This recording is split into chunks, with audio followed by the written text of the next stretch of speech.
পরম করুণাময় অসীম দয়ালু আল্লাহর নামে শুরু করছি। আসসালামু আলাইকুম ওয়ারহমাতুল্লাহি ওয়াবারাকাতুহ। আবার হাজির হলাম আপনাদের মাঝে। আশা করি মহান আল্লাহ তাআলার অশেষ রহমতে আপনারা সবাই ভালো আছেন। আলহামদুলিল্লাহ, আমিও ভালো আছি। পৃথিবীর এই ব্যস্ত ভিড়ে আমরা কি কখনো আয়নার সামনে দাঁড়িয়ে নিজেকে প্রশ্ন করেছি, আমি কি আসলে একজন মানুষ, নাকি কেবল মানুষের অবয়বে থাকা অন্য কিছু? আজ আমি মহান আল্লাহ রাব্বুল আলামিনের একটি অত্যন্ত গুরুত্বপূর্ণ এবং চিন্তা জাগানিয়া কুরআনের এমন একটি আয়াত নিয়ে আলোচনা করব, যে আয়াত পড়লে ভয় লাগে, যে আয়াত শুনলে বুকের ভেতর কিছু একটা ভেঙে যায়, যে আয়াত মানুষকে নাড়িয়ে দেয়, আয়নার সামনে দাঁড় করিয়ে দেয় আর প্রশ্ন ছুড়ে দেয়, আমি কোন দলে, জান্নাতি না জাহান্নামী? এটা এমন আয়াত যেটা অন্যকে নয়, প্রথমে আমাকে প্রশ্ন করে, তারপর আপনাকে প্রশ্ন করে। আল্লাহ সুবহানাহু ওয়া তাআলা পবিত্র কুরআনের সূরা আল আরাফের ১৭৯ নম্বর আয়াতে এমন এক চরম সত্য প্রকাশ করেছেন, যা শুনলে যে কোনো মুমিনের অন্তর কেঁপে উঠবে। আজ আমরা এই আয়াতটি নিয়ে আলোচনা করব। আলোচনায় আছি পূর্বের মতোই আমি মোহাম্মদ শরীফুল ইসলাম পাটোয়ারি। চলুন প্রথমে আমরা কুরআনের আয়াতটি শুনি। বিসমিল্লাহির রহমানির রহিম। ওয়ালাকাদ যরনা লিজাহান্নামা কাসীরুম মিম্মাল জিন্নি ওয়াল ইনসি লাহুম কুলুবুল লা ইয়াফকাহুনা বিহা ওয়া লাহুম আ'য়ুনুল লা ইউবসিরুনা বিহা ওয়া লাহুম আযানুল লা ইয়াসমাউনা বিহা উলাইকা কাল আনআমি বাল হুম আযাল্লু উলাইকা হুমুল গাফিলুন। অর্থ, আর এটি একটি অকাট্য সত্য যে, আর আমি তো বহু জিন ও মানুষ এমন আছে যাদেরকে আমি জাহান্নামের জন্যই সৃষ্টি করেছি। তাদের হৃদয় আছে, কিন্তু তা দিয়ে তারা উপলব্ধি করে না। তাদের চোখ আছে, কিন্তু তা দিয়ে তারা দেখে না। তাদের কান আছে, কিন্তু তা দিয়ে তারা শোনে না। তারা পশুর মতো, বরং তাদের চাইতেও অধম। তারা চরম গাফলতের মধ্যে হারিয়ে গেছে। একটু ভাবুন তো, যে আল্লাহ আমাদের মায়ের চেয়েও ৭০ গুণ বেশি ভালোবাসেন, তিনি কেন এই আয়াতটির ভিতর এমন কথা বললেন? এই একটি আয়াত আমাদের জীবনের সবচেয়ে বড় সত্যগুলো তুলে ধরে। আসুন আমরা ধাপে ধাপে এই আয়াতের গভীরে প্রবেশ করি এবং আমাদের জীবনে এর প্রয়োগ বুঝার চেষ্টা করি। প্রথম অংশ, আর আমি তো বহু জিন ও মানুষকে জাহান্নামের জন্যই সৃষ্টি করেছি। জাহান্নামের জন্য সৃষ্টি। আল্লাহ তাআলা পরম দয়ালু, পরম করুণাময়, তিনি কখনোই কারো প্রতি জুলুম করেন না। তাহলে এই আয়াতের প্রকৃত অর্থ কি? এই আয়াতে জাহান্নামের জন্য সৃষ্টি বলতে বোঝানো হয়েছে যারা নিজেদের কর্মের দ্বারা, নিজেদের পছন্দের দ্বারা সত্য থেকে মুখ ফিরিয়ে নেয়, যারা হেদায়েত থেকে দূরে থাকে, যারা আল্লাহর নিদর্শন দেখেও অন্ধ থাকে, নিজেদের স্বাধীন ইচ্ছায় জাহান্নামের পথ বেছে নেয়, তাদের কথা।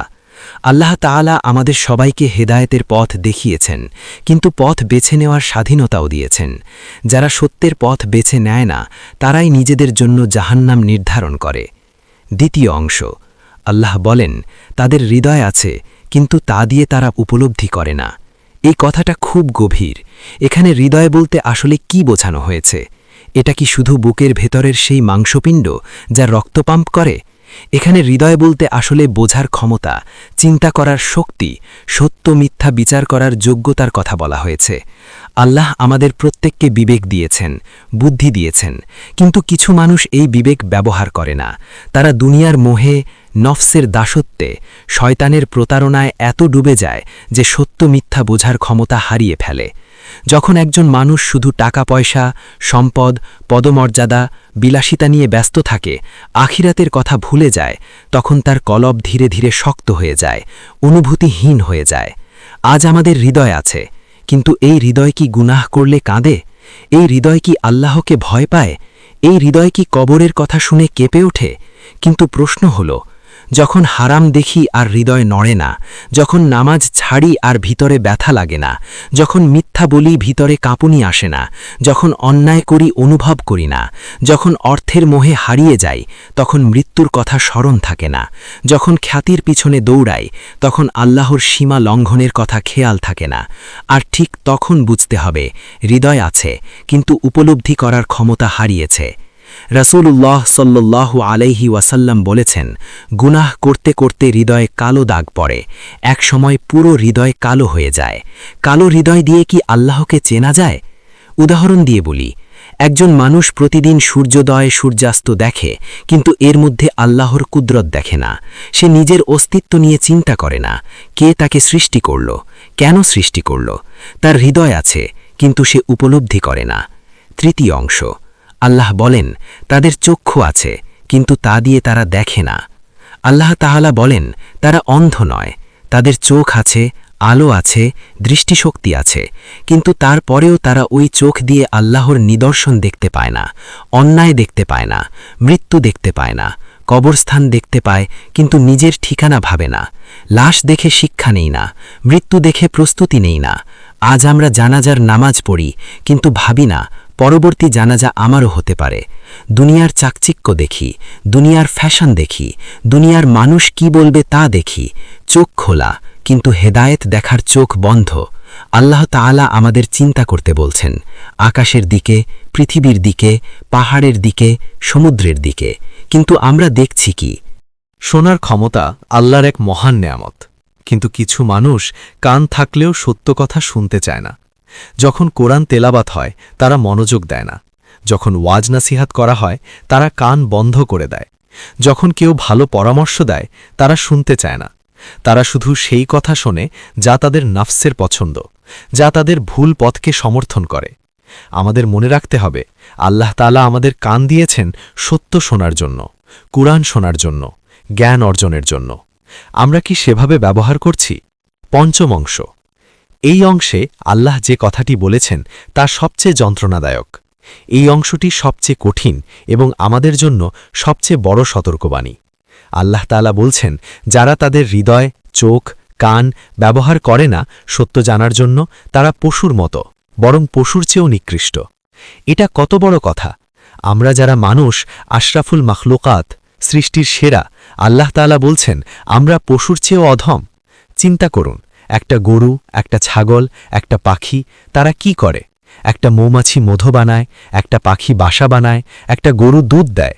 তারা যা করার জন্য সৃষ্টি হয়েছে তাই করে। একটা পশু যতটুকু খাওয়া দরকার ততটুকু খায়, বেশি জমা করে না। তারা লোভ করে না, হিংসা করে না, অহংকার করে না। পশুরা তাদের রবের বিরুদ্ধে বিদ্রোহ করে না।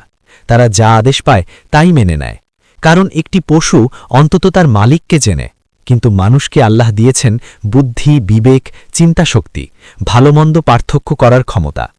মানুষকে পাঠানো হয়েছে নবী রাসূল, দেওয়া হয়েছে কিতাব। মানুষকে সৃষ্টি করা হয়েছে সবচেয়ে উত্তম আকৃতিতে।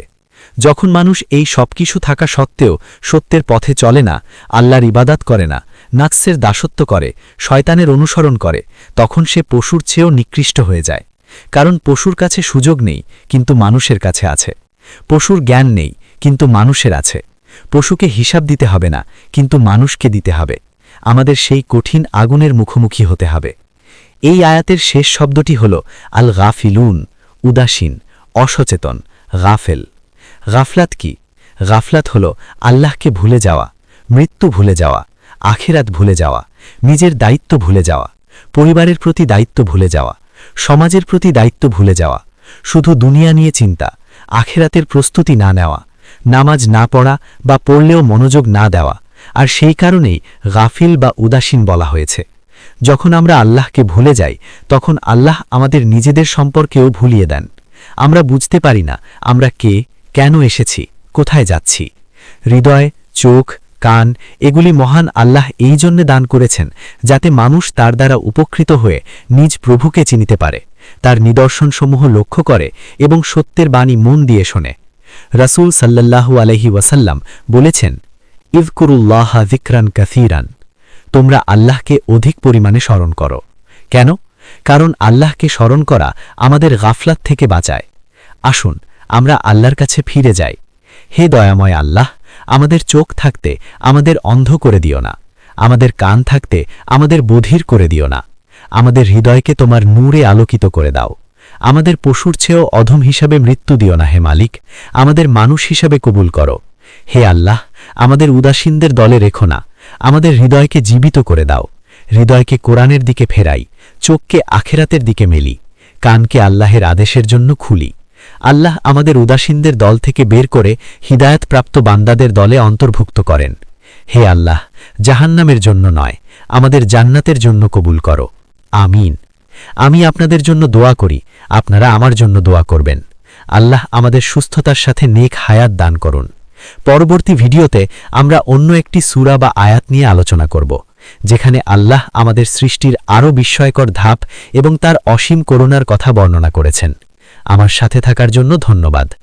এই তাফসিরটি যদি আপনার হৃদয়ে ছোঁয়া দেয় তাহলে একটি লাইক দিন, চ্যানেলটি সাবস্ক্রাইব করুন এবং ইহলৌকিক কল্যাণ ও পারলৌকিক মুক্তির জন্য ভিডিওটি অন্যদের মাঝে শেয়ার করুন। আল্লাহ হাফেজ।